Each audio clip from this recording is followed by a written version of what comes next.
গুদ মারছে গা ভিডিও বানাবার এই আঙ্গনকে যে এত বড় দুর্ঘটনা হবো আমি জীবনে ভাবি নাই। So hello guys, I am Ishan and welcome to my mini vlog day 7। সকাল সকাল আব্বার পকেটে থেকে চাবি গায়েব কইরা গান্ডোরে নগে নইয়া সুন্দর সুন্দর ভিউয়ের মজা নিয়ে আমি আয় পড়লাম পাতিলা দোহা। মানে গেছে আঙ্গ ভেবলা ভাই নতুন লেন্স কিনছে, ক্যামেরা গিম্বল টিম্বল প্যাক কইরা আমরা বাইরে বললাম একটা ভালো লোকেশন বিশ্রাবা। গাইস আগে পুলিশ আছে তাই বাইকটা এনুয়ে থুয়ে দিলাম, কারণ গাইস একটা বাইকে যদি আঙ্গ তিন জুনারে দেহে তাহলে পুলিশ নালনাড়ি দিয়ে মাইরে মাইরে আঙ্গ গুয়াচ্ছে আমরা উড়াবো।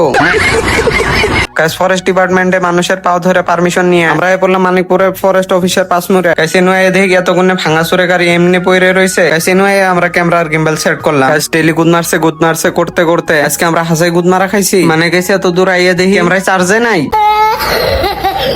গাইস অনুপায়হীন হয়ে আমরা আবার গেতাছি পাতিলা দোহা। গাইস পাতিলা দোহা আয়া কিছু খাইয়া আমরা আবার গেতাছি আর একটা লোকেশনে। সো ফাইনালি গাইস বুংবাং করে আয়া পড়লাম আঙ্গ নিউ লোকেশনে ডামুট ডুমুট করে কয়টা ফটো উঠে আমরা আঙ্গ ফটোশুট কমপ্লিট করলাম। গুষ্টি মারছে গা ফেবলা ভাইয়ের দিয়ে সলমান খানের নাগাল বডি। গাইস ফেবলা ভাইয়ের বডি থেকে যদি কেউ ফাইট করবা চায় তাহলে ভিডিও জলদি কমেন্ট করো।